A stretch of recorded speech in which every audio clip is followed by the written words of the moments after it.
மாரி செல்வராஜ் டைரக்ஷன்ல உருவான வாழையும் வினோத்ராஜ் டைரக்ஷன்ல உருவான கொட்டுக்காளி படங்களும் நேத்து வெளியாகி இருக்கு. அது மட்டும் இல்லாம விமல் நடிச்ச போகும் இடம் வெகு தூரம் இல்லை, அதர்ம கதைகள், சாலா அப்படிங்கிற படங்களும் நேத்து ரிலீஸ் ஆகியிருக்கு. மாரி செல்வராஜோட வாழையும் சூரியோட கொட்டுக்காளி படங்களும் தான் இதுல அதிக தியேட்டர்ஸ் ஒதுக்கி இருந்தாங்க. சியான் விக்ரமோட தங்கலான் படமும் தியேட்டர்ல இந்த வாரம் ஓடிட்டு இருக்கு. அந்த வகையில வாலை கொட்டுக்காளி இந்த ரெண்டு படத்துல எந்த படம் பெஸ்ட் அப்படிங்கறத பார்க்கலாம். ஃபர்ஸ்ட் கொட்டுக்காளி படத்தை பத்தி பார்த்தரலாம். கூழாங்கல் படத்தை டைரக்ட் பண்ண வினோத் ராஜ் டைரக்ஷன்ல சூரி நடிப்புல உருவாகி இருக்கிற கொட்டுக்காளி படம் நேத்து வெளியாகி இருக்கு. சிவகார்த்திகேயன் இந்த படத்தை ப்ரொடியூஸ் பண்ணியிருக்காரு. பேய் பிடிச்சதா சொல்லி ஹீரோயினை ஆட்டோல ஏத்திட்டு பூசாரி கிட்ட கொண்டு போறது தான் இந்த படத்தோட கதை.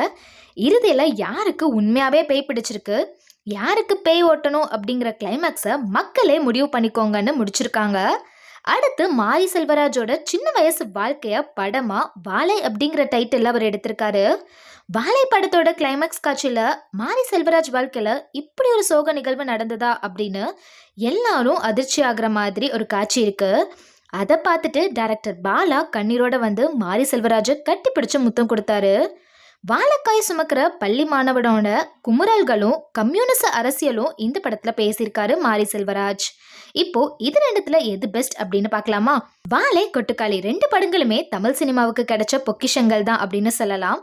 மலையாள படங்களை இந்த ஆண்டு முதல் பாதியில கொண்டாடி தித்த தமிழ் சினிமா ரசிகர்கள் அந்த படங்களை விட சிறப்பான கலைப்படைப்பா வந்த இந்த ரெண்டு படங்களையும் தியேட்டர்ல கொண்டாடி தீப்பாங்களா அப்படிங்கிறது இந்த வாரத்துல தெரிஞ்சிரும். கொட்டுக்காளி படத்துல பேக்ரவுண்ட் மியூசிக், காட்சிகள் எல்லாமே குறியீடுகளா புரிஞ்சிருக்கிற மாதிரி எடுத்திருப்பாங்க. கிளைமேக்ஸ் காட்சியும் ரசிகர்களுக்கு எந்த அளவுக்கு புரியும் பிடிக்கும் அப்படிங்கிறது கேள்வியாக தான் இருக்கு. ஆனால் வாழைப்படம் புரியும் படியும் பிடிக்கும் படியும் கிளைமேக்ஸில் அழுதுட்டே தேட்டரை விட்டு வெளியே வரும் அளவுக்கு இருக்கு. ரசிகர்களோட ரிவ்யூ வச்சு பார்க்கும்போது கொட்டுக்காளி படத்தை விட வாழைப்படம் எல்லாரோட மனசுலையும் ஒரு அழகான இடத்த பிடிச்சிருக்கு அப்படின்னு சொல்லலாம். கண்டிப்பாக ரெண்டு படத்தையும் தேட்டரில் போய் பார்க்கலாம்.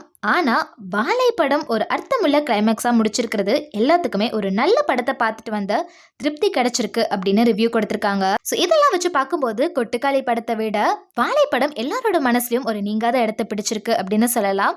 ஸோ நீங்கள் வாழைப்படம் பார்த்துருக்கீங்க அப்படின்னா உங்களோட கருத்தை கமெண்ட் செக்ஷனில் கமெண்ட் பண்ணிட்டு போங்க. அடுத்த ஒரு சூப்பரான அப்டேட்டோட நான் உங்களை வந்து பார்க்குறேன். தேங்க்யூ.